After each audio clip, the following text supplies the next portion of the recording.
Hello ಗೆಳೆಯರೆ, ಲಾ excellence IAS ಪ್ರಸ್ತುತಪಡಿಸುತ್ತಿರುವ May 8ರ ಕನ್ನಡದಲ್ಲಿ the Hindu ಸುದ್ದಿ ವಿಶ್ಲೇಷಣೆಗೆ ತಮಗೆಲ್ಲರಿಗೂ ಸ್ವಾಗತ. ಇಂದಿನ ಮೊದಲ ಆರ್ಟಿಕಲ್, ಕರ್ನಾಟಕ ಹೈಕೋರ್ಟ್ ಜುಡಿಷಿಯಸ್ ಇನ್ ಆರ್ಡರಿಂಗ್ ಆಕ್ಸಿಜನ್ ಅಂತ ಹೇಳಿ ಸುಪ್ರೀಂ ಕೋರ್ಟ್ ತನ್ನ ತೀರ್ಪಿನಲ್ಲಿ ನೀಡ್ತಾ ಇರತಕ್ಕಂಥದ್ದು. ಕರ್ನಾಟಕ ರಾಜ್ಯದಲ್ಲಿ ಕೋವಿಡ್-19ನ ಎರಡನೇ ಅಲೆಯ ಕೇಸಸ್ಗಳು ಏರ್ತಾ ಇರತಕ್ಕಂಥ ಸಂದರ್ಭ ನಮ್ಮ ರಾಜ್ಯಕ್ಕೆ ಕೊರತೆ ಆಗ್ತಿರ್ತಕ್ಕಂಥ ಆಕ್ಸಿಜನ್ ಅನ್ನ ಸಪ್ಲೈ ಮಾಡಬೇಕಿರುವಂತ ಜವಾಬ್ದಾರಿಯನ್ನ ಸೆಂಟರ್ ಮೇಲೆ ಇರ್ತಕ್ಕಂಥದ್ದು. ಈ ಕಾರಣಕ್ಕಾಗಿ ಕರ್ನಾಟಕ ಹೈಕೋರ್ಟ್ ಒಂದು ಆರ್ಡರ್ ಅನ್ನ ಹೊರಪಡಿಸಿತ್ತು. ಪ್ರತಿಯೊಂದು ದಿನಕ್ಕೆ ಅಂದ್ರೆ ದಿನವೊಂದಕ್ಕೆ 1200 ಮೆಟ್ರಿಕ್ ಟನ್ ಅಷ್ಟು ನೀವು ಆಕ್ಸಿಜನ್ ಅನ್ನ ಕರ್ನಾಟಕ ರಾಜ್ಯ ಸರ್ಕಾರಕ್ಕೆ ಸಪ್ಲೈ ಮಾಡಬೇಕು ಅಂತ ಹೇಳಿ ಕೇಂದ್ರ ಸರ್ಕಾರಕ್ಕೆ ಈ ಒಂದು ಆಜ್ಞೆಯನ್ನ ಕರ್ನಾಟಕ ಹೈಕೋರ್ಟ್ ಹೊರಡಿಸಿತ್ತು. ಇದರ ವಿರುದ್ಧವಾಗಿ ಸುಪ್ರೀಂ ಕೋರ್ಟಿನ ಮೆಟ್ಟಿಲನ್ನ ಸೆಂಟರ್ ಅವರು ಏರಿದ್ರು. ಈ ಕಾರಣದಲ್ಲಿ ಸುಪ್ರೀಂ ಕೋರ್ಟ್ ಕೂಡ ಕರ್ನಾಟಕ ಹೈಕೋರ್ಟಿನ ಒಂದು ಆರ್ಡರ್ ಅನ್ನ ಜುಡಿಷಿಯಸ್ ಅಂತ ಹೇಳಿ, ಅಂದ್ರೆ ಆ ಒಂದು ಆರ್ಡರ್ಗೆ ನೀವು ಬದ್ಧರಾಗಿರ್ಬೇಕು, ಅದು ಸರಿಯಾಗಿಯೇ ಇದೆ ಅನ್ನುವಂತ ಒಂದು ತೀರ್ಪನ್ನ ಈಗ supreme court ನೀಡಿರ್ತಕ್ಕಂಥದ್ದು.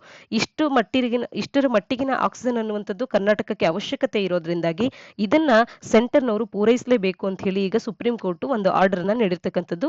Interim order of the high court ಏನಿದೆ, ಇದು ಕೇರ್ಫುಲ್ ಮತ್ತು ಕ್ಯಾಲಿಬ್ರೇಟೆಡ್ ಮತ್ತು ಜುಡಿಷಿಯಸ್ ಎಕ್ಸಸೈಸ್ ಆಗಿರುವಂತ ಕಾರಣದಿಂದಾಗಿ ಇಷ್ಟು ಏನ್ ಇವರು ಆರ್ಡರ್ ಮಾಡಿದ್ದಾರೆ ಅಷ್ಟು ಮೆಟ್ರಿಕ್ ಟನ್ ಅಷ್ಟು ಆಕ್ಸಿಜನ್ ಅನ್ನ ನೀಡಲೇಬೇಕು ಅನ್ನುವಂಥದ್ದು ಸುಪ್ರೀಂ ಕೋರ್ಟಿನ ಅಭಿಪ್ರಾಯ ಆಗಿರ್ತಕ್ಕಂಥದ್ದು.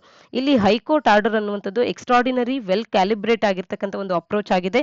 ಪ್ರೈಮಫಸಿ ಗವರ್ಮೆಂಟ್ ಅನ್ನುವಂಥದ್ದು ಅಂಡರ್ ಎನ್ ಆಬ್ಲಿಗೇಷನ್ ಇದು ಕಂಪಲ್ಸರಿ ಆಗಿ ಪ್ರೊವೈಡ್ ಮಾಡಲೇಬೇಕಾಗುತ್ತೆ ಇಷ್ಟರ ಮಟ್ಟಿಗಿನ ಆಕ್ಸಿಜನ್ ಅನ್ನ ಅನ್ನುವಂಥದ್ದನ್ನ ಸುಪ್ರೀಂ ಕೋರ್ಟ್ ತಿಳಿಸ್ತಾ ಇರ್ತಕ್ಕಂಥದ್ದು. ಮತ್ತು ಯಾವ ಆಧಾರದ ಮೇಲೆ ಇಷ್ಟರ ಮಟ್ಟಿಗಿನ ಆಕ್ಸಿಜನ್ ಅನ್ನ ಸಪ್ಲೈ ಮಾಡಬೇಕು ಅಂತ ಹೇಳಿ ಕೇಂದ್ರಕ್ಕೆ ನೀಡಲಾಗಿದೆ ಅಂತ ಅಂದಾಗ ಅದನ್ನ ಕೂಡ ಯಾವ ರೀತಿಯಾಗಿ ಕೇಂದ್ರದವರು ರಾಜ್ಯ ಮತ್ತು ಕೇಂದ್ರ ಸರ್ಕಾರಗಳ ನಡುವೆ ಡಿಸ್ಕಷನ್ ಅನ್ನ ಮಾಡಿ ಎಷ್ಟು ವ್ಯಕ್ತಿಗೆ ಅಂದ್ರೆ ಎಷ್ಟು ಮಂದಿಗೆ ಪಾಸಿಟಿವ್ ಆಗ್ತಿದೆ ಅಂದಾಗ ಅವ್ರು ಯಾವ ರೀತಿಯಾಗಿ ಒಂದು ಯಾವ ಬೇಸಿಸ್ ನ ಮೇಲೆ ಅವರು ಕ್ಯಾಲ್ಕುಲೇಟ್ ಮಾಡ್ತಾರೋ ಕೇಂದ್ರ ಸರ್ಕಾರದವರು, ಅದೇ ಕ್ಯಾಲ್ಕುಲೇಷನ್ ಆಧಾರದ ಮೇಲೆ ನೋಡಿದ್ರು ಕೂಡ ಮಿನಿಮಮ್ ರಿಕ್ವೈರ್ಮೆಂಟ್ ಅಂತ ಹೇಳಿ 1162 ಮೆಟ್ರಿಕ್ ಟನ್ ಅಷ್ಟು ಆಕ್ಸಿಜನ್ ಅನ್ನುವಂಥದ್ದು ಕರ್ನಾಟಕಕ್ಕೆ ಈಗ ಬೇಕಾಗಿರ್ತಕ್ಕಂಥದ್ದು. ಇದರ ಆಧಾರದ ಮೇಲೆಯೇ 1200 ಮೆಟ್ರಿಕ್ ಟನ್ ಅಷ್ಟು ಅಂತ ಹೇಳಿ ದಿನವೊಂದಕ್ಕೆ ಸೆಂಟರ್ನವರು ಸಪ್ಲೈ ಮಾಡಬೇಕು ಅನ್ನುವಂಥದ್ದನ್ನ ಹೈಕೋರ್ಟ್ ಕೂಡ ಆರ್ಡರ್ ಅನ್ನ ತಂದಿರ್ತಕ್ಕಂಥದ್ದು. ಹಾಗಾಗಿ ಈ ನಾರ್ಮ್ಸ್ ಅನ್ನುವಂಥದ್ದನ್ನ ಗವರ್ಮೆಂಟ್ ಅವರೇ ಸೆಟ್ ಮಾಡಿರೋದ್ರಿಂದ ಗವರ್ಮೆಂಟ್ ಸೆಟ್ ಮಾಡ್ತಿರ್ತಕ್ಕಂಥ ಪ್ರಿಸ್ಕ್ರೈಬ್ಡ್ ನಾರ್ಮಿಗೆ ತಕ್ಕಂತೆಯೇ ಈಗ ಹೈಕೋರ್ಟ್ ಕೂಡ ಆರ್ಡರ್ ನೀಡಿರೋದ್ರಿಂದ ಇದು ಸಾಕಷ್ಟು ಜುಡಿಷಿಯಸ್ ಆಗಿರ್ತಕ್ಕಂಥ ಒಂದು ಆರ್ಡರ್ ಆಗಿದೆ. ಅದನ್ನ ಕೇಂದ್ರ ಸರ್ಕಾರದವರು ಫಾಲೋ ಮಾಡಲೇಬೇಕು ಅನ್ನುವಂಥ ಒಂದು ಆರ್ಡರ್ ಅನ್ನ ಈಗ ಹೈಕೋರ್ಟ್ ಕೂಡ ಹೇಳಿರ್ತಕ್ಕಂಥದ್ದು. ಮತ್ತು ಅಲ್ಲಿ ಅಂದ್ರೆ ಕರ್ನಾಟಕದಲ್ಲಿ ಚಾಮರಾಜನಗರದಲ್ಲಿ ಆಗಿರ್ಬೋದು, ಕಲಬುರಗಿಯಲ್ಲಿ ಆಗಿರ್ಬೋದು ಆಕ್ಸಿಜನ್ ನ ಕೊರತೆಯಿಂದಾಗಿ ಸಾವಿಗೀಡಾಗಿರ್ತಕ್ಕಂಥವರನ್ನ ಆ ಒಂದು ಕೇಸಸ್ ನ ಅರಿವು ಕೂಡ ನಮಗೆ ಇರುವಂತ ಕಾರಣದಿಂದಾಗಿ ಇಂಥ ಒಂದು ನಿರ್ಧಾರವನ್ನ ತಗೊಂಡಿದ್ದೇವೆ. ಈ ನಿರ್ಧಾರಕ್ಕೆ ಬದ್ಧರಾಗಿ ಕೇಂದ್ರದವರು ಇರಬೇಕು ಅನ್ನುವಂಥದ್ದನ್ನ ಒಟ್ಟಾರೆ ಸ್ಪಷ್ಟವಾಗಿ ಸುಪ್ರೀಂ ಕೋರ್ಟ್ ತಿಳಿಸಿರ್ತಕ್ಕಂಥದ್ದು.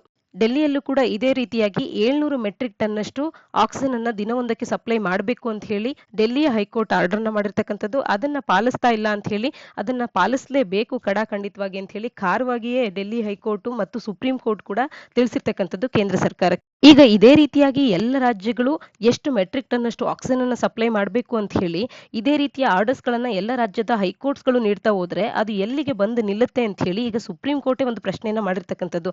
ಇದರ ಬದಲಾಗಿ ಸರಿಯಾಗಿ ರಾಜ್ಯಗಳೊಟ್ಟಿಗೆ ಡಿಸ್ಕಷನ್ ಅನ್ನ ಮಾಡಿಕೊಂಡು ಒಂದು ಬೇಸಿಸ್ ನ ಆಧಾರದ ಮೇಲೆ ಸ್ಪಷ್ಟವಾಗಿ ಎಷ್ಟು ಒಂದು ಆಕ್ಸಿಜನ್ ಅನ್ನ ಸಪ್ಲೈ ಮಾಡಬೇಕು ಅಷ್ಟು ಆಕ್ಸಿಜನ್ ಅನ್ನ ಜವಾಬ್ದಾರಿಯುತವಾಗಿ ಸಪ್ಲೈ ಮಾಡುವಂತ ಕಾರ್ಯವನ್ನ ನೀವೇ ಮಾಡಿ. ಪ್ರತಿಯೊಂದು ರಾಜ್ಯಕ್ಕೂ ಇಲ್ಲಿ ಜಡ್ಜಸ್ ಗಳು ಈ ಒಂದು ತೀರ್ಪನ್ನು ನೀಡ್ತಾ ಇರ್ತಕ್ಕಂಥದ್ದು ಸರಿ ಹೋಗುವಂತ ಅಂಶ ಅಲ್ಲ ಅನ್ನುವಂತೆ ಸುಪ್ರೀಂ ಕೋರ್ಟೇ ನೀಡ್ತಾ ಇರ್ತಕ್ಕಂಥದ್ದು. ಹಾಗಾಗಿ ಇದರ ಬಗೆಗಿನ ಸ್ಪಷ್ಟತೆ ಆಗಿರ್ಬೋದು, ಜವಾಬ್ದಾರಿಯುತವಾದಂತಹ ನಿರ್ಧಾರಗಳಾಗಿರ್ಬೋದು, ಇವುಗಳನ್ನ ಸರ್ಕಾರದವರೇ ಮುಖ್ಯವಾಗಿ ಕೇಂದ್ರ ಸರ್ಕಾರದವರೇ ತಗೊಳ್ಳುವಂಥದ್ದು ಒಳ್ಳೆಯದು. ಈ ಕಾರಣಕ್ಕೆ ಕೇಂದ್ರ ಮತ್ತು ರಾಜ್ಯ ಸರ್ಕಾರಗಳು ಕುಳಿತು ಇದರ ಬಗ್ಗೆ ಡಿಸ್ಕಷನ್ ಮಾಡಿ ಇದನ್ನ ಸ್ಪಷ್ಟವಾಗಿ ಇತ್ಯರ್ಥ ಮಾಡಿಕೊಂಡು ಸಾವು ನೋವುಗಳು ಕಡಿಮೆ ಆಗುವಂತೆ ಮಾಡಬೇಕು ಮತ್ತು ಇದನ್ನ ಜವಾಬ್ದಾರಿಯುತವಾಗಿ ಹ್ಯಾಂಡಲ್ ಮಾಡಬೇಕು. ಇಲ್ಲ ಅಂತ ಅಂದ್ರೆ ಪ್ರತಿ ರಾಜ್ಯದಲ್ಲೂ ಕೂಡ ಈ ರೀತಿ ಅಲ್ಲಿನ ಹೈಕೋರ್ಟ್ಗಳು ಎಷ್ಟರ ಮಟ್ಟಿಗಿನ ಆಕ್ಸಿಜನ್ ಅನ್ನ ಕೇಂದ್ರ ಸಪ್ಲೈ ಮಾಡಬೇಕು ಅನ್ನೋದನ್ನ ನಿರ್ಧಾರ ಮಾಡಬೇಕಾದಂತ ಪರಿಸ್ಥಿತಿ ಬರುತ್ತೆ ಅನ್ನುವಂಥದ್ದನ್ನ ಸುಪ್ರೀಂ ಕೋರ್ಟ್ ಇಲ್ಲಿ ಎಚ್ಚರವನ್ನ ಕೂಡ ನೀಡಿರ್ತಕ್ಕಂಥದ್ದು. ಮುಂದಿನ ಆರ್ಟಿಕಲ್ ನಲ್ಲಿ ತಮಿಳುನಾಡಿನಲ್ಲಿ ಈಗ MK ಸ್ಟಾಲಿನ್ ಅವರು ಚಾರ್ಜಸ್ ಅನ್ನ ತಗೊಂಡಿದ್ದಾರೆ. ಸಿಎಂ ಆಗಿ ಸ್ವಾರ್ನ್ ಇನ್ ಆಗಿರ್ತಕ್ಕಂಥದ್ದು ಅದನ್ನ ಆರ್ಟಿಕಲ್ ತಿಳಿಸ್ತಾ ಇದೆ. ನೂತನವಾಗಿ ತಮಿಳುನಾಡಿನ ಸಿಎಂ ಆಗಿ ಬಂದಂತವ್ರು ಯಾರು ಅಂದ್ರೆ ಸ್ಟಾಲಿನ್ ಅನ್ನುವಂಥದ್ದು ತಿಳಿದಿರ್ಲಿ. 33 ಮಂದಿಯ ಒಂದು ಟೀಮ್ ಅನ್ನ ಹೊಂದಿರ್ತಾರೆ. ಮತ್ತೆ ಪೋಲ್ ಪ್ರಾಮಿಸಸ್ ಗಳೇನಿತ್ತು ಅವೆಲ್ಲವನ್ನ ಈಗ ಅವರು ಅವರ ಪ್ರಾಮಿಸಸ್ ಗಳನ್ನ ಉಳಿಸ್ಕೊಳ್ತಾ ಇದ್ದಾರೆ. ಕೋವಿಡ್-19ಗೆ ಸಂಬಂಧಪಟ್ಟಂತೆ ಪ್ರತಿಯೊಬ್ಬರಿಗೂ ಕೂಡ ರಿಲೀಫ್ ದೊರಕಲಿ ಅನ್ನುವಂತ ಕಾರಣದಿಂದ ಫ್ಯಾಮಿಲಿ ಕಾರ್ಡ್ ಹೋಲ್ಡರ್ಸ್ ಇರುವಂತವರಿಗೆ 4000 rupees ನಷ್ಟು ಕೋವಿಡ್-19 ರಿಲೀಫ್ ಅನ್ನ ಅವರಿಗೆ ನೀಡ್ತಾ ಇರ್ತಕ್ಕಂಥದ್ದು. ಮತ್ತು ಫ್ರೀ ಟ್ರಾವೆಲ್ ಅನ್ನ ಸಿಟಿ ಬಸ್ಸಸ್ ಗಳಲ್ಲಿ, ಆರ್ಡಿನರಿ ಸಿಟಿ ಬಸ್ಸಸ್ ಗಳಲ್ಲಿ ವುಮೆನ್ಸ್ ಗೆ ಫ್ರೀ ಟ್ರಾವೆಲ್ ಅನ್ನ ನೀಡ್ತಾ ಇದ್ದಾರೆ. ಯಾವ ರೀತಿಯಾಗಿ ಪೋಲ್ ಪ್ರಾಮಿಸಸ್ ಇತ್ತು ಅದನ್ನ ಇವರು ಕೀಪ್ ಅಪ್ ಮಾಡ್ತಾ ಇರ್ತಕ್ಕಂಥದ್ದು. ಮತ್ತು ಆವಿನ್ ಮಿಲ್ಕ್ ಅನ್ನುವಂತ ಮಿಲ್ಕ್ ನಲ್ಲಿ ರಿಟೇಲ್ ಪ್ರೈಸ್ ನಲ್ಲಿ ₹3 ಕಡಿಮೆ ಮಾಡ್ತಾ ಇರ್ತಕ್ಕಂಥದ್ದು ಪ್ರತಿ ಲೀಟರ್ಗೆ. ರೀತಿ ಎಂ.ಕೆ. ಸ್ಟಾಲಿನ್ ಅವರು ಮಾಡಿದಂತ ಪೋಲ್ ಪ್ರಾಮಿಸಸ್ ಗಳನ್ನ ಉಳಿಸ್ಕೊಳ್ತಾ ಇದ್ದಾರೆ. ಮುಖ್ಯವಾಗಿ ಕೋವಿಡ್-19 ಗೆ ಸಂಬಂಧಪಟ್ಟಂತೆ ₹4,000 ರಿಲೀಫ್ ಅನ್ನ ಫ್ಯಾಮಿಲಿ ಕಾರ್ಡ್ ಹೋಲ್ಡರ್ಸ್‌ಗೆ ನೀಡ್ತಾ ಇರತಕ್ಕಂಥದ್ದು ಮುಖ್ಯವಾದಂತ ಒಂದು ಅಂಶ. ಇದನ್ನ ನಮ್ಮ ಉತ್ತರಗಳಲ್ಲಿ ಬಳಸ್ಕೊಳ್ಬಹುದು. ನಮಗೆ ಡಿಎಂಕೆ ಪಕ್ಷದ ಎಂ.ಕೆ. ಸ್ಟಾಲಿನ್ ಅವರು ಈ ಪಕ್ಷದ ಅಧ್ಯಕ್ಷರು ಕೂಡ ಆಗಿರ್ತಕ್ಕಂಥವ್ರು. ಇವರು ತಮಿಳುನಾಡಿನ ಮುಖ್ಯಮಂತ್ರಿಯಾಗಿ ಅಧಿಕಾರದ ಚುಕ್ಕಾಣಿಯನ್ನ ಹಿಡಿದಿದ್ದಾರೆ ಅನ್ನುವಂಥದ್ದು ಸ್ಪಷ್ಟವಾಗಿ ತಿಳಿದಿರಲಿ. ಮುಂದಿನ ಆರ್ಟಿಕಲ್‌ನಲ್ಲಿ second wave declining third can be prevented ಅಂತ ಹೇಳಿ ಸೈಂಟಿಸ್ಟ್‌ಗಳು ತಿಳಿಸ್ತಾ ಇರ್ತಕ್ಕಂಥದ್ದು. ಸೆಕೆಂಡ್ ವೇವ್ ಈಗ ಡಿಕ್ಲೈನಿಂಗ್ ಟ್ರೆಂಡ್‌ನಲ್ಲಿ ಇದೆ ಭಾರತದಲ್ಲಿ. ಥರ್ಡ್ ವೇವ್ ಅನ್ನ ನಾವು ಕಂಪ್ಲೀಟ್ ಆಗಿ ಪ್ರಿವೆಂಟ್ ಮಾಡುತ್ತಾ ನಾವು ಗಮನವನ್ನ ಹರಿಸಬೇಕು. ಅದನ್ನ ನಾವು ಪ್ರಿವೆಂಟ್ ಮಾಡಬಹುದು ಎಚ್ಚೆತ್ತು ನಾವೇನಾದ್ರೂ ನಡೆದೇ ಆದಲ್ಲಿ ಅಂತ ಹೇಳಿ ವಿಜಯ್ ರಾಘವನ್ ಅವರು ಸ್ಟ್ರಿಕ್ಟ್ ಗೈಡ್‌ಲೈನ್ಸ್‌ಗಳನ್ನ ಕಾಲ್ ಮಾಡಿರ್ತಕ್ಕಂಥದ್ದು. ಪ್ರಿನ್ಸಿಪಲ್ ಸೈಂಟಿಫಿಕ್ ಅಡ್ವೈಸರ್ ಕೂಡ ಆಗಿರ್ತಕ್ಕಂಥ ವಿಜಯ್ ರಾಘವನ್ ಅವರು ಫ್ರೈಡೆ ತಿಳಿಸಿರ್ತಕ್ಕಂಥದ್ದು, ನಾವು ಸ್ಟ್ರಾಂಗ್ ಮೆಷರ್ಸ್‌ಗಳನ್ನ ತಗೊಂಡಿದ್ದೇ ಆದಲ್ಲಿ ಥರ್ಡ್ ಕೋವಿಡ್ ವೇವ್ ಅನ್ನುವಂಥದ್ದು ಭಾರತದಲ್ಲಿ ಕೆಲವು ಪ್ಲೇಸಸ್ಗಳಲ್ಲಿ ಮಾತ್ರವೇ ಆಗುವಂತೆ ಅದನ್ನ ತಡೆಗಟ್ಟಬಹುದು ಅಥವಾ ಎಲ್ಲಿಯೂ ಆಗದಂತೆ ಕೂಡ ಅದನ್ನ ತಡೆಗಟ್ಟುವಲ್ಲಿ ನಾವು ಎಫರ್ಟ್ಸ್‌ಗಳನ್ನ ಹಾಕಬಹುದು ಅಂತ ಹೇಳಿ, ಅಂದ್ರೆ ಸ್ಟ್ರಿಕ್ಟ್ ಗೈಡ್ಲೈನ್ಸ್‌ಗಳನ್ನ ಮೆಷರ್ಸ್‌ಗಳನ್ನ ತಗೊಳ್ಬೇಕು ಅಂತ ಹೇಳಿ ಇಲ್ಲಿ ಸ್ಪಷ್ಟವಾಗಿ ತಿಳಿಸ್ತಾ ಇರ್ತಕ್ಕಂಥದ್ದು. ಥರ್ಡ್ ಕೋವಿಡ್ ಅನ್ನುವಂಥದ್ದು ಇನೆವಿಟಬಲ್ ಭಾರತಕ್ಕೆ ಹೈ ಲೆವೆಲ್ಸ್ ಆಫ್ ವೈರಸ್ ಅನ್ನುವಂಥದ್ದು ಈಗ ಆಲ್ರೆಡಿ ಸರ್ಕ್ಯುಲೇಟ್ ಆಗ್ತಾ ಇದೆ ಅಂತ ಹೇಳಿ ಈ ಹಿಂದೆ ಅಷ್ಟೇ ಇವರು 2 ದಿನಗಳ ಹಿಂದಷ್ಟೇ ತಮ್ಮ ಸ್ಟೇಟ್ಮೆಂಟ್ ನಲ್ಲಿ ತಿಳಿಸಿದ್ರು. ಆದ್ರೆ ಈಗ ತಿಳಿಸ್ತಾ ಇರ್ತಕ್ಕಂಥದ್ದು ಸರಿಯಾದ ರೀತಿಯಲ್ಲಿ ನಾವು ಗೈಡ್ಲೈನ್ಸ್‌ಗಳನ್ನ ಮೆಷರ್ಸ್‌ಗಳನ್ನ ತಗೊಂಡಿದ್ದೇ ಆದಲ್ಲಿ ಸೆಕೆಂಡ್ ವೇವ್ ಈಗ ಆಲ್ರೆಡಿ ಡಿಕ್ಲೈನ್ ಆಗ್ತಿದೆ. ಥರ್ಡ್ ವೇವ್ ಅನ್ನುವಂಥದ್ದನ್ನ ನಾವು ಆದಷ್ಟು ಪ್ರಿವೆಂಟ್ ಮಾಡಬಹುದು ಅನ್ನುವಂಥದ್ದನ್ನ ತಿಳಿಸ್ತಾ ಇದ್ದಾರೆ. ಒಂದು ಅಂಶ ಇಲ್ಲಿ ಸ್ಪಷ್ಟ ಆಗ್ತಿದೆ, ಥರ್ಡ್ ವೇವ್ ಕೂಡ ಭಾರತಕ್ಕೆ ಮುಂದಿನ ದಿನಗಳಲ್ಲಿ ಅಪ್ಪಳಿಸುತ್ತೆ ಅನ್ನುವಂಥದ್ದು. ಆದ್ರೆ ಅದರ ಒಂದು ಇಂಟೆನ್ಸಿಟಿಯನ್ನ ಕಡಿಮೆ ಮಾಡಬಹುದು ಸ್ಟ್ರಿಕ್ಟ್ ಮೆಷರ್ಸ್ ಗಳನ್ನ ತಗೊಂಡಿದ್ದೆ ಆದ್ರೆ ಅಂತ ಹೇಳಿ. ಹಾಗಾಗಿ ಕೋವಿಡ್ ನ ವಿಚಾರದಲ್ಲಿ ಎಲ್ಲರೂ ಕೂಡ ಬಹಳಷ್ಟು ಜಾಗರೂಕರಾಗಿ ಇರಬೇಕಾಗುತ್ತೆ. ಸೆಕೆಂಡ್ ವೇವ್ ಅನ್ನುವಂಥದ್ದು ಬಹಳ ಡಿಸಾಸ್ಟರ್ಸ್ ಆಗ್ತಾ ಇದೆ ಭಾರತದಲ್ಲಿ. ಇನ್ನು ಥರ್ಡ್ ವೇವ್ ಅಂತ ಅಂದ್ರೆ ಅಲ್ಲಿವರೆಗೂ ಕೂಡ ನಮ್ಮ ಹೆಲ್ತ್ ಇನ್ಫ್ರಾಸ್ಟ್ರಕ್ಚರ್ ಅನ್ನುವಂಥದ್ದು ಸರಿಯಾಗಿ ಡೆವಲಪ್ ಆಗ್ಲಿಲ್ಲ ಅಂತ ಅಂದ್ರೆ, ಯಾಕೆಂದ್ರೆ ಈಗಾಗಲೇ ನಮ್ಮಲ್ಲಿ WHO ನಾರ್ಮ್ಸ್ಗೆ ಸರಿಯಾಗಿರುವಷ್ಟು ಡಾಕ್ಟರ್ಸ್ಗಳಾಗ್ಲಿ ನರ್ಸಸ್ಗಳಾಗ್ಲಿ ಇಲ್ಲದೆ ಇರ್ತಕ್ಕಂಥದ್ದು. ಹೆಲ್ತ್ ಇನ್ಫ್ರಾಸ್ಟ್ರಕ್ಚರ್ ಕೂಡ ಡೆವಲಪ್ಡ್ ಕಂಟ್ರೀಸ್ಗಳಿಗೆ ಹೋಲಿಸಿದ್ರೆ ಏನೇನು ಅಲ್ಲದಷ್ಟು ರೀತಿಯಲ್ಲಿ ನಮ್ಮ ಹೆಲ್ತ್ ಇನ್ಫ್ರಾಸ್ಟ್ರಕ್ಚರ್ ಇರುವಂಥದ್ದು. ಇದರ ಹಿನ್ನೆಲೆಯಲ್ಲಿ ಈಗಾಗಲೇ ಕೋವಿಡ್-19 ಗೆ ಸಂಬಂಧಪಟ್ಟಂತೆ ಸೆಕೆಂಡ್ ವೇವ್ ಏನಿದೆ ಇದರಲ್ಲಿ ಡೆವಾಸ್ಟೇಟಿಂಗ್ ರಿಸಲ್ಟ್ಸ್ ಗಳನ್ನ ನಾವು ನೋಡ್ತಾ ಇದ್ದೇವೆ. ಥರ್ಡ್ ವೇವ್ ಕೂಡ ಇದೇ ರೀತಿಯಾಗಿ ಬಂದಿದ್ದೆ ಆದ್ರೆ ಇದು ಭಾರತದ ಎಕಾನಮಿಗೆ ಆಗಿರ್ಬೋದು ಅಥವಾ ಹೆಲ್ತ್ ಸೆಕ್ಟರ್ಗೆ ಆಗಿರ್ಬೋದು ಸಾಕಷ್ಟು ಹೊಡೆತ ಉಂಟು ಮಾಡುವಂತ ಒಂದು ವೇವ್ ಆಗಿರುತ್ತೆ. ಈ ಹಿನ್ನೆಲೆಯಲ್ಲಿ ಅದನ್ನ ತಡೆಯೋದಕ್ಕೆ ಸ್ಟ್ರಿಕ್ಟ್ ಗೈಡ್ಲೈನ್ಸ್ ಗಳನ್ನ ಫಾಲೋ ಮಾಡಲೇಬೇಕಾಗಿರ್ತಕ್ಕಂಥದ್ದು ನಮ್ಮೆಲ್ಲರ ಮೇಲಿರ್ತಕ್ಕಂಥ ಜವಾಬ್ದಾರಿ ಕೂಡ ಹೌದು. ಇದರ ಬಗ್ಗೆ ಇಲ್ಲಿನ ಒಂದು ಆರ್ಟಿಕಲ್ ತಿಳಿಸ್ತಾ ಇರ್ತಕ್ಕಂಥದ್ದು. ಆರ್ಟಿಕಲ್ ನ ಹಿನ್ನೆಲೆಯಲ್ಲಿ ಹೆಲ್ತ್ ಅನ್ನುವಂಥದ್ದು ಯಾವ ಲಿಸ್ಟ್ ನ ಅಡಿಯಲ್ಲಿ ಬರುವಂತ ಒಂದು ಸಬ್ಜೆಕ್ಟ್ ಆಗಿರುತ್ತೆ ಅನ್ನುವಂಥದ್ದನ್ನ ಕಮೆಂಟ್ ಸೆಕ್ಷನ್ ಅಲ್ಲಿ ಕಮೆಂಟ್ ಮಾಡಿ ತಿಳಿಸಿ. ಇನ್ನ ಕೋವಿನ್ ಅನ್ನುವಂತ ಈ ಪೋರ್ಟಲ್ ನಲ್ಲಿ ರಿಜಿಸ್ಟರ್ ಆಗ್ಬೇಕಾಗುತ್ತೆ ಯಾರೇ ವ್ಯಾಕ್ಸಿನೇಷನ್ ಅನ್ನ ಪಡ್ಕೊಳ್ಬೇಕು ಅಂತ ಹೇಳಿ ಅರ್ಲಿ ಆಗಿ ರಿಜಿಸ್ಟರ್ ಮಾಡುವಂತವ್ರು. ಹಾಗಾಗಿ ಈ ಪೋರ್ಟಲ್ ನಲ್ಲಿ ಕೆಲವೊಂದು ತೊಂದರೆಗಳಿತ್ತು, ಆ ತೊಂದರೆಗಳನ್ನ ಈಗ ಫಿಕ್ಸ್ ಮಾಡಲಾಗಿರ್ತಕ್ಕಂಥದ್ದು. ಜೊತೆಗೆ ಇನ್ನು ಮುಂದೆ ಡೇಟಾ ಎಂಟ್ರಿ ಎರರ್ಸ್ ಗಳು ಆಗದೇ ಇರುವಂತೆ ಮತ್ತೆ ಅವುಗಳನ್ನ ಮಿನಿಮೈಸ್ ಮಾಡೋದಕ್ಕೆ ಅಂತ ಹೇಳಿ ಈಗ 4 ಡಿಜಿಟ್ ಸೆಕ್ಯೂರಿಟಿ ಕೋಡ್ ಒಂದನ್ನ ತರ್ತಾ ಇದ್ದಾರೆ. ಯಾರೇ ಆದ್ರೂ ಕೂಡ ಆ ಒಂದು ಪ್ಲಾಟ್ಫಾರ್ಮ್ ಅಲ್ಲಿ ರಿಜಿಸ್ಟರ್ ಮಾಡ್ಕೊಂಡ್ರೆ ಅವರ ಮೊಬೈಲ್ಗೆ ಅವರಿಗೆ 4 ಡಿಜಿಟ್ ಸೆಕ್ಯೂರಿಟಿ ಕೋಡ್ ಅನ್ನುವಂಥದ್ದು ಬರುತ್ತೆ. ಆ ಕೋಡ್ ಅನ್ನು ಬಳಸೋದ್ರಿಂದಾಗಿ ಡೇಟಾ ಎಂಟ್ರಿ ಎರರ್ಸ್ ಗಳೇನಾಗ್ತಿದೆ ಈಗ ಅವುಗಳನ್ನ ಮಿನಿಮೈಸ್ ಮಾಡಬಹುದು ಅನ್ನುವಂಥದ್ದು. ಈ ಕಾರಣಕ್ಕೆ 4 ಡಿಜಿಟ್ ಸೆಕ್ಯೂರಿಟಿ ಕೋಡ್ ಅನ್ನ ಕೋವಿನ್ ಪೋರ್ಟಲ್ಗೆ ಇವತ್ತಿನಿಂದ ಬಳಕೆ ಮಾಡ್ಕೊಳ್ತಾ ಇದ್ದಾರೆ. ಇದರಿಂದಾಗಿ ಮುಂದಿನ ದಿನಗಳಲ್ಲಿ ಡೇಟಾ ಎಂಟ್ರಿ ಎರರ್ಸ್ ಗಳಾಗೋದು ಕಡಿಮೆ ಆಗುತ್ತೆ ಈ ಒಂದು ಪೋರ್ಟಲ್ ನಲ್ಲಿ. ಕೋವಿನ್ ಪೋರ್ಟಲ್ ಕೂಡ ಬಹಳ ಪ್ರಾಮುಖ್ಯತೆಯನ್ನು ಪಡೆದಿರುವಂತಹ ಒಂದು ಪೋರ್ಟಲ್. ಈ ಕೋವಿಡ್-19 ಗೆ ಸಂಬಂಧಪಟ್ಟಂತೆ ವ್ಯಾಕ್ಸಿನೇಷನ್ ಮಾಡಿಸ್ಕೊಳ್ಬೇಕು ಅಂದಾಗ ಈ ಒಂದು ಪೋರ್ಟಲ್ ಅಲ್ಲಿ ನಾವು ರಿಜಿಸ್ಟ್ರೇಷನ್ ಅನ್ನ ಮಾಡ್ಕೊಳ್ತಾ ಇರ್ತಕ್ಕಂಥದ್ದು. ಇದನ್ನ ನೇರವಾಗಿ ಯಾವುದೇ ಪರೀಕ್ಷೆಗಳಲ್ಲಿ ಪ್ರಶ್ನೆಯನ್ನ ಕೇಳಬಹುದು. ಕೋವಿನ್ ಪೋರ್ಟಲ್ ಅಂದಾಗ ನಮಗೆ ಕೋವಿಡ್-19 ವ್ಯಾಕ್ಸಿನೇಷನ್ ಸಂಬಂಧಪಟ್ಟಂತೆ ಈ ಒಂದು ಪೋರ್ಟಲ್ ಅಲ್ಲಿ ರಿಜಿಸ್ಟ್ರೇಷನ್ ಮಾಡ್ಕೊಳ್ತಿರೋದ್ರ ಬಗ್ಗೆ ನಮಗೆ ಸ್ಪಷ್ಟವಾಗಿ ಮಾಹಿತಿ ಇರಬೇಕಾಗುತ್ತೆ. ಮುಂದಿನ article talks intensify on bringing US back to Iran nuclear deal ಅನ್ನುವಂಥದ್ದು. ಇರಾನ್ನೊಟ್ಟಿಗೆ US ಒಂದು ಡೀಲ್ ಅನ್ನ ಮಾಡ್ಕೊಂಡಿತ್ತು, ಬಹಳ ಪ್ರಾಮುಖ್ಯತೆಯನ್ನು ಪಡೆಯುವಂತ ಡೀಲ್. ಇದ್ರ ಬಗ್ಗೆ ಮೇನ್ಸ್ ಅಥವಾ ಪ್ರಿಲಿಮ್ಸ್ ನಲ್ಲಿ ನೇರವಾಗಿ ಪ್ರಶ್ನೆಗಳು ಬರ್ಬೋದಾಗಿರುತ್ತೆ. Joint comprehensive plan of action ಅಂತ ಹೇಳಿ ಈ JCPOA ಅನ್ನುವಂತ ಒಂದು ಡೀಲ್ ಏನ್ ನಡೆದಿತ್ತು, ಒಂದು ಅಗ್ರಿಮೆಂಟ್ ಏನ್ ನಡೆದಿತ್ತು, ಇದು US ಮತ್ತು ಇರಾನಿನ ನಡುವೆ 2015ರಲ್ಲಿ ಆದಂತ ಒಂದು ಲ್ಯಾಂಡ್ ಮಾರ್ಕ್ ಅಗ್ರಿಮೆಂಟ್ ಅಂತಾನೆ ಕರಿಬಹುದು. ಇರಾನ್ ನ್ಯೂಕ್ಲಿಯರ್ ಪ್ರೋಗ್ರಾಮ್ ಅನ್ನ ಪ್ರಾರಂಭ ಮಾಡಿತ್ತು. ಇರಾನ್ ನ್ಯೂಕ್ಲಿಯರ್ ಪವರ್ ಅನ್ನ ಎಲ್ಲಿ ಅಟೈನ್ ಮಾಡುತ್ತೋ ಅನ್ನುವಂತ ಕಾರಣದಿಂದ ಅದನ್ನ ತಡಿಬೇಕು ಅಂತ ಹೇಳಿ ಇರಾನ್ ಮೇಲೆ ಸಾಕಷ್ಟು ಸ್ಯಾಂಕ್ಷನ್ಸ್ ಗಳನ್ನ US ಮತ್ತು ಕೆಲವು ರಾಷ್ಟ್ರಗಳು ಹಾಕಿದ್ದಂಥದ್ದು. ಇದರಿಂದಾಗಿ ಇರಾನ್ನ ಆರ್ಥಿಕತೆಗೆ ಸಾಕಷ್ಟು ತೊಡಕು ಉಂಟಾಯಿತು. ಈ ತೊಂದರೆಯಿಂದ ಹೊರಬರೋದಕ್ಕೆ ಇರಾನ್ ಕೂಡ ಕಾಯ್ತಾ ಇತ್ತು. ಇದರ ಹಿನ್ನೆಲೆಯಲ್ಲಿ joint comprehensive plan of action ಅನ್ನುವಂತ ಈ ಒಂದು ಅಗ್ರಿಮೆಂಟ್ ಜಾರಿಗೆ ಬಂತು.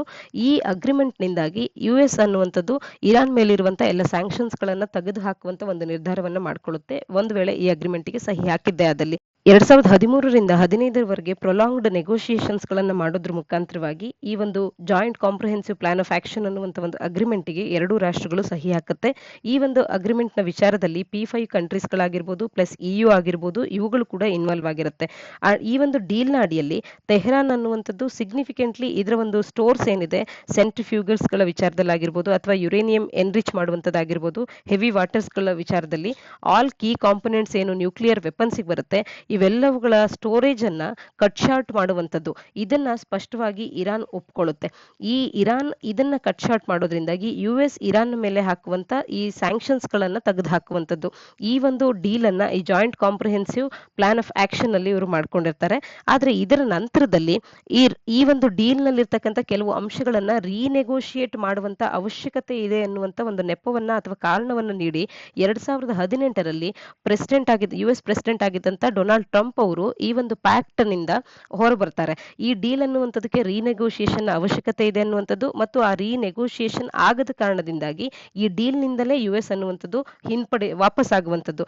ಇದರಿಂದಾಗಿ ಇರಾನ್ ಕೂಡ ಬೇಸತ್ತು ಇರಾನ್ ತನ್ನ ಒಂದು ಏನು ಕಟ್ ಶಾರ್ಟ್ ಮಾಡಿತ್ತು ಈ ಸ್ಟೋರೇಜಸ್ ಗಳನ್ನ ಇವುಗಳನ್ನ ಸ್ಟಡಿಲಿ ಇನ್ಕ್ರೀಸ್ ಮಾಡ್ಕೊಳ್ತಾ ಬಂತು. ಈ ಒಂದು ಡೀಲ್ ನ ಅಡಿಯಲ್ಲಿ ಏನಿತ್ತೋ ಅವೆಲ್ಲವುಗಳನ್ನ ವೈಲೇಟ್ ಮಾಡ್ಕೊಳ್ತಾ ಯುರೇನಿಯಂ ಅನ್ನ ಎನ್ರಿಚ್ ಮಾಡುವಂಥದ್ದು ಗ್ರೇಟರ್ ಪ್ಯೂರಿಟಿಗೆ ಎನ್ರಿಚ್ ಮಾಡುವಂಥದ್ದನ್ನ ಮಾಡ್ಕೊಳ್ತಾ ಬಂತು. ಹಾಗಾಗಿ ಎರಡೂ ರಾಷ್ಟ್ರಗಳ ನಡುವೆ ಇರ್ತಕ್ಕಂಥ ತಿಕ್ಕಾಟಗಳು ಅನ್ನುವಂಥದ್ದು ಇನ್ನೂ ಕೂಡ ಜಾಸ್ತಿ ಆಗ್ತಾ ಬಂದಿದ್ದನ್ನ ನಾವು ಇತ್ತೀಚಿನ ವರ್ಷಗಳಲ್ಲಿ ಕಾಣಬಹುದಾಗುತ್ತೆ. ಈ ಎಲ್ಲದರ ಹಿನ್ನೆಲೆಯಲ್ಲಿ ಈಗ ಹೊಸದಾಗಿ ಬಂದಿರತಕ್ಕಂಥ ಅಧ್ಯಕ್ಷರಾಗಿರುವಂತ ಜೋ ಬಿಡನ್ ಅವರು ಈ ಡೀಲ್ ಅನ್ನ ಮತ್ತೆ ಚಾಲ್ತಿಗೆ ತರೋದಕ್ಕೆ ಪ್ರಾರಂಭ ಮಾಡಬೇಕು ಅಂತ ಹೇಳಿ ಅವರು ಒಪ್ಪಿಗೆಯನ್ನು ಸೂಚಿಸಿರೋದ್ರಿಂದ ಈಗ ವರ್ಲ್ಡ್ ಲೀಡರ್ಸ್ ಗಳು ಬೇರೆ ಬೇರೆ ವರ್ಲ್ಡ್ ಪವರ್ಸ್ ಗಳಂತ ಗುರುತಿಸಿಕೊಳ್ಳುವಂತ ಕಂಟ್ರೀಸ್ ಗಳು ಇದರ ಬಗೆಗಿನ ಟಾಕ್ಸ್ ಗಳನ್ನ ಪ್ರಾರಂಭ ಮಾಡಿದೆ. ಈ ಟಾಕ್ಸ್ ಗಳು ಅರ್ಲಿ ಏಪ್ರಿಲ್ ನಲ್ಲಿ ಆಸ್ಟ್ರಿಯಾದಲ್ಲಿ ಬಿಗಿನ್ ಆಗಿರ್ತಕ್ಕಂಥದ್ದು. ಎರಡು ಪಾರ್ಟೀಸ್ ಗಳು ಇಂಟ್ರೆಸ್ಟ್ ಅನ್ನ ತೋರಿಸ್ತಾ ಇದೆ. ಇಲ್ಲಿ ಈ ಒಂದು ಪ್ರೋಸೆಸ್ ಅನ್ನ ಇಂಟೆನ್ಸಿಫೈ ಮಾಡೋದಕ್ಕೆ ಎರಡು ಪಾರ್ಟಿಸಿಪೆಂಟ್ಸ್ ಗಳು ಅಗ್ರಿ ಮಾಡಿರ್ತಕ್ಕಂಥದ್ದು. ಇದಕ್ಕೆ ಸಂಬಂಧಪಟ್ಟಂತ ಟಾಕ್ಸ್ ಗಳು ಈಗ ಇಂಟೆನ್ಸಿಫೈ ಆಗ್ತಿದೆ ಅನ್ನುವಂಥದ್ದನ್ನ ಈ ಒಂದು ಆರ್ಟಿಕಲ್ ನಮಗೆ ತಿಳಿಸ್ತಾ ಇದೆ. ಮುಂದಿನ ಆರ್ಟಿಕಲ್ S&P ಅನ್ನುವಂಥ ಒಂದು ಗ್ಲೋಬಲ್ ರೇಟಿಂಗ್ ಸಂಸ್ಥೆ. S&P ಈ ಗ್ಲೋಬಲ್ ರೇಟಿಂಗ್ ಸಂಸ್ಥೆಯು ಪ್ಯಾಂಡಮಿಕ್ ಅನ್ನುವಂಥದ್ದು won't impact India's rating for 2 years ಅಂತ ಹೇಳಿ ಇಂಡಿಯಾಕ್ಕೆ ಅವ್ರು ನೀಡಿರ್ತಕ್ಕಂಥ ರೇಟಿಂಗ್ಸ್ ಗಳನ್ನ ಮುಂದಿನ 2 ವರ್ಷಗಳಿಗೆ ಈ ಪ್ಯಾಂಡಮಿಕ್ ಅನ್ನುವಂಥದ್ದು ಇಂಪ್ಯಾಕ್ಟ್ ಮಾಡೋದಿಲ್ಲ. ಮುಂದಿನ 2 ವರ್ಷಗಳಲ್ಲಿ ನಾವು ಭಾರತದಲ್ಲಿ ಗ್ರೋತ್ ಅನ್ನ ಕಾಣ್ತೇವೆ ಅನ್ನುವಂಥದ್ದು ಒಟ್ಟಾರೆ ಆರ್ಟಿಕಲ್ ನ ಒಂದು ಅಭಿಪ್ರಾಯ. ಹೆಲ್ತ್ ಕ್ರೈಸಿಸ್ ನಿಂದಾಗಿ ಗ್ರೋತ್ ಅನ್ನುವಂಥದ್ದು ಈ ವರ್ಷ ಒಂದಷ್ಟು ಸ್ಲೋ ಆದ್ರೂ ಕೂಡ ರಿಯಲ್ GDP ಗ್ರೋತ್ ಅನ್ನುವಂಥದ್ದನ್ನ ಕಳೆದ ವರ್ಷವೇ GDP ಸ್ಲೋ ಆಗಿದ್ದರಿಂದ ಕಾಂಟ್ರಾಕ್ಟ್ ಆಗಿದ್ದರಿಂದ ಈ ವರ್ಷ ಮತ್ತೆ ನಾವು GDP ಗ್ರೋತ್ ಅನ್ನ ಕಂಡೇ ಕಾಣ್ತೇವೆ ಅನ್ನುವಂಥದ್ದು ಇವರ ಒಂದು ಅಭಿಪ್ರಾಯ. ಇದರ ಹಿನ್ನೆಲೆಯಲ್ಲಿ ಮುಂದಿನ 2 ವರ್ಷಗಳಿಗೆ ಇಂಡಿಯಾದ ರೇಟಿಂಗ್ ಅನ್ನುವಂಥದ್ದು ಇಂಪ್ಯಾಕ್ಟ್ ಆಗೋದಿಲ್ಲ ಈ ಪ್ಯಾಂಡಮಿಕ್ ನಿಂದಾಗಿ ಅಂತ ಹೇಳಿ S&P ಅವರು ಸ್ಪಷ್ಟವಾಗಿ ತಿಳಿಸ್ತಾ ಇದ್ದಾರೆ. ಹೆಲ್ತ್ ಕ್ರೈಸಿಸ್ ನಿಂದ ಗ್ರೋತ್ ಸ್ಲೋ ಆದ್ರೂ ಕೂಡ ರೇಟಿಂಗ್ ಏನಿದೆ ಇಂಡಿಯಾದ ರೇಟಿಂಗ್ ಅನ್ನುವಂಥದ್ದು ಅದು ಬದಲಾಗೋದಿಲ್ಲ ಅನ್ನುವಂಥದ್ದು. ಇಂಡಿಯಾದ ಸಾವರಿನ್ ರೇಟಿಂಗ್ ಅನ್ನುವಂಥದ್ದು ಇಟ್ ವಿಲ್ ರಿಮೈನ್ ಅನ್ಚೇಂಜ್ಡ್ ಅನ್ನುವಂಥದ್ದು. ಕರೆಂಟ್ ಲೆವೆಲ್ ಆಫ್ BBB ಏನಿದೆ ಅದರಷ್ಟು ಮಟ್ಟಿಗೆ ಮುಂದಿನ ವರ್ಷಗಳಲ್ಲೂ 2 ವರ್ಷಗಳಲ್ಲೂ ಕೂಡ ಇರುತ್ತೆ ಅನ್ನುವಂಥದ್ದು. ಆದ್ರೆ ಈ ಒಂದು ಹೆಲ್ತ್ ಕ್ರೈಸಿಸ್ ನಿಂದ ಒಂದಷ್ಟು ಹಿಟ್ ಆದ್ರೂ ಕೂಡ ಈ ಒಂದು ರೇಟಿಂಗ್ಸ್ ಅನ್ನುವಂಥದ್ದು ಸಾವರಿನ್ ರೇಟಿಂಗ್ಸ್ ಅನ್ನುವಂಥದ್ದು ಸ್ಟೇಬಲ್ ಆಗಿ ಇರುತ್ತೆ ಅನ್ನುವಂಥದ್ದನ್ನ ಗ್ಲೋಬಲ್ ರೇಟಿಂಗ್ ಏಜೆನ್ಸಿ ಆಗಿರುವಂತ S&P ಅವರು ತಿಳಿಸ್ತಾ ಇದ್ದಾರೆ. ನಮ್ಮ ಫಿಸಿಕಲ್ ಸೆಟ್ಟಿಂಗ್ಸ್ ಗಳನ್ನ ಈ ಕಂಟ್ರಿಯ ಫಿಸಿಕಲ್ ಸೆಟ್ಟಿಂಗ್ಸ್ ಗಳಿಗೆ ಸದ್ಯಕ್ಕೆ ಚಾಲೆಂಜಿಂಗ್ ಆಗ್ತಾ ಇರ್ತಕ್ಕಂಥದ್ದು ಈ ಸೆಕೆಂಡ್ ವೇವಿನ ಸಿವಿಯಾರಿಟಿ ಆಫ್ ದಿ ಕ್ರೈಸಿಸ್ ಅನ್ನುವಂಥದ್ದು ಚಾಲೆಂಜಿಂಗ್ ಆಗಿದೆ. COVID-19 ಸೆಕೆಂಡ್ ವೇವಿನ ಈ ಭೀಕರತೆಯಿಂದ ಎಷ್ಟು ಶೀಘ್ರದಲ್ಲಿ ನಾವು ಹೊರಬರ್ತೇವೋ ಅಷ್ಟು ಸ್ಟೆಬಿಲಿಟಿಯನ್ನ ಭಾರತದ ಎಕಾನಮಿ ಕಂಡುಕೊಳ್ಳುತ್ತೆ ಅನ್ನುವಂತೆ ಗ್ಲೋಬಲ್ ರೇಟಿಂಗ್ ಏಜೆನ್ಸಿ ಮಾತನಾಡ್ತಿರ್ತಕ್ಕಂಥದ್ದು. ಮುಂದಿನ 2 ವರ್ಷಗಳಿಗೆ ನಮ್ಮ ಸಾವರಿನ್ ರೇಟಿಂಗ್ ಅನ್ನುವಂಥದ್ದನ್ನ ಈ ಪ್ಯಾಂಡಮಿಕ್ ಅನ್ನುವಂಥದ್ದು ಇಂಪ್ಯಾಕ್ಟ್ ಮಾಡೋದಿಲ್ಲ ಅನ್ನುವಂಥದ್ದನ್ನ S&P ಅವರು ತಿಳಿಸ್ತಾ ಇರ್ತಕ್ಕಂಥದ್ದು. ಮುಂದಿನ ಆರ್ಟಿಕಲ್ ನಲ್ಲಿ almost half of the new cases rural areas ಗಳಿಂದ ಬರ್ತಾ ಇದೆ ಅನ್ನುವಂಥದ್ದನ್ನ ಇಲ್ಲಿ ತಿಳಿಸ್ತಾ ಇರ್ತಕ್ಕಂಥದ್ದು.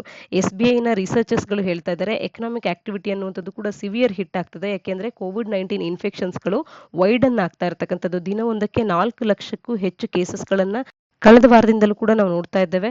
ಅದಕ್ಕಾಗಿ ಒಂದು ಕೀ ಏನು ಅಂತ ಅಂದ್ರೆ ಈಗ ವ್ಯಾಕ್ಸಿನ್ ಅನ್ನುವಂಥದ್ದೇ ಇದಕ್ಕಿರ್ತಕ್ಕಂಥ ಸ್ಪಷ್ಟವಾದಂತ ಒಂದು ಕೀ ಆಗುತ್ತೆ. ಈ ಹಿಂದಿನ ದಿನಗಳಿಗೂ ಈಗಿರ್ತಕ್ಕಂಥ ಒಂದು ನಮ್ಮ ಮೇಜರ್ ಕನ್ಸರ್ನ್ ಏನು ಅಂತ ಅಂದ್ರೆ ಈ ಹಿಂದೆ ಅರ್ಬನ್ ಏರಿಯಾಸ್ ಗಳಲ್ಲಿ ಮಾತ್ರವೇ ಇದು ಹೆಚ್ಚಿನದಾಗಿ ಸ್ಪ್ರೆಡ್ ಆಗ್ತಿದ್ದದನ್ನ ಕಾಣ್ತಾ ಇದ್ವಿ. ರೂರಲ್ ಏರಿಯಾಸ್ ಗಳಲ್ಲಿ ಅಷ್ಟಾಗಿ ಇದು ಪೆನೆಟ್ರೇಟ್ ಆಗಿರ್ಲಿಲ್ಲ ಈ COVID-19. ಆದ್ರೆ ಈಗ ರೂರಲ್ ಏರಿಯಾಸ್ ಗಳಲ್ಲೂ ಕೂಡ ಅರ್ಧದಷ್ಟು ಕೇಸಸ್ ಗಳು ಕಾಣ್ತಾ ಇರ್ತಕ್ಕಂಥದ್ದು. ಅಂದ್ರೆ ಹಿಂದೆ 10-20% ನಷ್ಟು ರೂರಲ್ ನಲ್ಲಿ ಕೇಸಸ್ ಗಳು ಇದ್ರೆ ಈಗ ಈಗ ಹತ್ತಿರ 50% ಕೇಸಸ್ಗಳು ರೂರಲ್ ಏರಿಯಾಸ್ಗಳಲ್ಲೂ ಕೂಡ ಕಾಣಸಿಗ್ತಾ ಇರ್ತಕ್ಕಂಥದ್ದು. ಹಾಗಾಗಿ ವ್ಯಾಕ್ಸಿನೇಷನ್ ಅನ್ನುವಂಥದ್ದು ಒಂದೇ ಈಗಿರ್ತಕ್ಕಂಥ ಮಾರ್ಗ ಅನ್ನುವಂಥದ್ದನ್ನ ಆರ್ಟಿಕಲ್ ನಮಗೆ ಸ್ಪಷ್ಟವಾಗಿ ತಿಳಿಸ್ತಾ ಇದೆ. ಮುಂದಿನ ಆರ್ಟಿಕಲ್ ನಲ್ಲಿ move fast on TRIPS waiver for ಕೋವಿಡ್-19 ಅನ್ನುವಂಥದ್ದು. ಟ್ರಿಪ್ಸ್ ಈ ಒಂದು ಅಗ್ರಿಮೆಂಟ್ ಬಹಳ ಮುಖ್ಯವಾದಂತ ಒಂದು ಅಗ್ರಿಮೆಂಟ್ ಆಗುತ್ತೆ WTOದ ಅಡಿಯಲ್ಲಿ. ಈ ಅಗ್ರಿಮೆಂಟಿನ ಮೇಲೆ ಇದನ್ನ ಕೋವಿಡ್-19ಗೆ ಸಂಬಂಧಪಟ್ಟಂತೆ ಬೇಕಾಗಿರ್ತಕ್ಕಂಥ ಮೆಡಿಸಿನ್ಸ್ಗಳಾಗಿರ್ಬೋದು ಅಥವಾ ವ್ಯಾಕ್ಸಿನ್ಸ್ಗಳಾಗಿರ್ಬೋದು, ಇವುಗಳಿಗೆ ಸಂಬಂಧಪಟ್ಟಂತೆ ಆಗ್ತಿರ್ತಕ್ಕಂಥ ಡೆವಲಪ್ಮೆಂಟ್, ರಿಸರ್ಚ್ ಅಂಡ್ ಡೆವಲಪ್ಮೆಂಟ್ ಏನಿದೆ ಇದು ವೇಗವಾಗಿ ಆಗಲಿ, ಕ್ವಿಕ್ ಮತ್ತು ಅಫೋರ್ಡಬಲ್ ಆಕ್ಸೆಸ್ ಅನ್ನುವಂಥದ್ದು ವ್ಯಾಕ್ಸಿನ್ಸ್ಗೆ, ಮೆಡಿಸಿನ್ಸ್ಗೆ ಡೆವಲಪಿಂಗ್ ನೇಷನ್ಸ್ಗಳಿಗೂ ಕೂಡ ಸಿಗ್ಲಿ ಅನ್ನುವಂಥ ಕಾರಣದಿಂದ ಈ ಟ್ರಿಪ್ಸ್ನ ವೇವರ್ ಅನ್ನ ಕೋವಿಡ್-19ನ ವಿಚಾರದಲ್ಲಿ ಮಾಡಬೇಕು ಅನ್ನುವಂಥ ಕೆಲವು ನಿರ್ಧಾರಗಳನ್ನ ಈಗ ತಗೊಳ್ತಾ ಇದೆ ಡೆವಲಪ್ಡ್ ಕಂಟ್ರೀಸ್ಗಳು ಕೂಡ. US ನಂತ ರಾಷ್ಟ್ರ ಕೂಡ ಇದ್ರ ಬಗ್ಗೆ ಯೋಚನೆ ಮಾಡ್ತಾ ಇದೆ. ಆದ್ರೆ ಇದ್ರ ಬಗ್ಗೆ ತಗೊಳ್ತಿರ್ತಕ್ಕಂಥ ನಿರ್ಧಾರಗಳಲ್ಲಿ ಆ ನಿರ್ಧಾರಗಳನ್ನ ಆದಷ್ಟು ಶೀಘ್ರವಾಗಿ ತಗೊಳ್ಳಿ ಅಂತ ಹೇಳಿ ಈ ಆರ್ಟಿಕಲ್ ನಲ್ಲಿ ತಿಳಿಸ್ತಾ ಇರ್ತಕ್ಕಂಥದ್ದು. WTO ಚೀಫ್ ಕೂಡ ಇದ್ರ ಬಗ್ಗೆ ಮಾತನಾಡ್ತಾ ಇದ್ದಾರೆ. ಇದಕ್ಕಿರ್ತಕ್ಕಂಥ ಪ್ಲಾನ್ ಅನ್ನ ಆದಷ್ಟು ಶೀಘ್ರವೇ ಸಬ್ಮಿಟ್ ಮಾಡಿ ಅಂತ ಹೇಳಿ ಕೂಡ ತಿಳಿಸ್ತಾ ಇರ್ತಕ್ಕಂಥ. ಟ್ರಿಪ್ಸ್ ಅಗ್ರಿಮೆಂಟ್ ಕೆಳಗಿರ್ತಕ್ಕಂಥ ಸರ್ಟೆನ್ ಪ್ರಾವಿಷನ್ಸ್ ಗಳನ್ನ ಟೆಂಪರರಿ ವೇವ್ ಆಫ್ ಮಾಡೋದಕ್ಕೆ ಕುರಿತಾದಂತೆ ಒಂದು ಪ್ರಪೋಸಲ್ ಅನ್ನ ಈಗಾಗಲೇ ಸಬ್ಮಿಟ್ ಮಾಡಿರ್ತಕ್ಕಂಥದ್ದು. ಅದಕ್ಕೆ ಸಂಬಂಧಪಟ್ಟಂತೆ ರಿವೈಸ್ಡ್ ಡಾಕ್ಯುಮೆಂಟ್ ಅನ್ನುವಂಥದ್ದು ಆದಷ್ಟು ಶೀಘ್ರದಲ್ಲಿ ಟೆಕ್ಸ್ಟ್ ಬೇಸ್ಡ್ ನೆಗೋಷಿಯೇಷನ್ ಅನ್ನುವಂಥದ್ದು ಬಿಗಿನ್ ಆಗಬೇಕು ಅನ್ನುವಂಥದ್ದನ್ನ WTOದ ಚೀಫ್ ಕೂಡ ಇಲ್ಲಿ ಮಾತನಾಡ್ತಾ ಇದ್ದಾರೆ. US ಟ್ರೇಡ್ ರೆಪ್ರೆಸೆಂಟೇಟಿವ್ ಆಗಿರ್ತಕ್ಕಂಥವ್ರು ಇದರ ಬಗ್ಗೆ ಅಂದ್ರೆ ಸಪೋರ್ಟಿವ್ ಆಗಿ ಅವರು ಮಾತುಗಳನ್ನ ಆಡಿರ್ತಕ್ಕಂಥದ್ದು. ಹಾಗಾಗಿ WTOನವರು ಈ ಒಂದು US ಟ್ರೇಡ್ ರೆಪ್ರೆಸೆಂಟೇಟಿವ್ಸ್ಗಳ ಮಾತುಗಳನ್ನ ವೆಲ್ಕಮ್ ಮಾಡೋದ್ರ ಮುಖಾಂತರವಾಗಿ ಈ ವಿಲ್ಲಿಂಗ್ನೆಸ್ ಏನಿದೆ, proponents of a temporary waiver, TRIPS ಪ್ಯಾಕ್ಟ್ಗೆ ಟೆಂಪರರಿ ವೇವರ್ ಅನ್ನ ನೀಡೋದಕ್ಕೆ US ನವರು ಮುಖ್ಯವಾಗಿ ವಿಲ್ಲಿಂಗ್ನೆಸ್ ಅನ್ನ ಏನ್ ತೋರಿಸ್ತಾ ಇದ್ದಾರೆ ಈ ಪ್ಯಾಂಡಮಿಕ್ ಅನ್ನ ಕಂಬ್ಯಾಟ್ ಮಾಡೋದಕ್ಕೆ, ಇದನ್ನ ಅವರು ವೆಲ್ಕಮ್ ಮಾಡ್ತಾ ಇದ್ದಾರೆ. 2020ರ ಅಕ್ಟೋಬರ್ನಲ್ಲಿ ಭಾರತ ಮತ್ತು ಸೌತ್ ಆಫ್ರಿಕಾ ಈ WTOದ ಟ್ರಿಪ್ಸ್ ಅಗ್ರಿಮೆಂಟ್ ಏನಿದೆ ಇದಕ್ಕೆ ಕುರಿತಂತೆ ಟೆಂಪರರಿ ವೇವರ್ ಅನ್ನ ನೀಡಿ ಅಂತ ಹೇಳಿ ಅದರ ಬಗೆಗಿನ ಒಂದು ವಿಚಾರವನ್ನ ಪ್ರಪೋಸ್ ಮಾಡಿದಂತ ಕಾರ್ಯವನ್ನ 2020ರ ಅಕ್ಟೋಬರ್ನಲ್ಲಿ ಭಾರತ ಮತ್ತು ಸೌತ್ ಆಫ್ರಿಕಾ ಮಾಡಿದಂಥದ್ದು.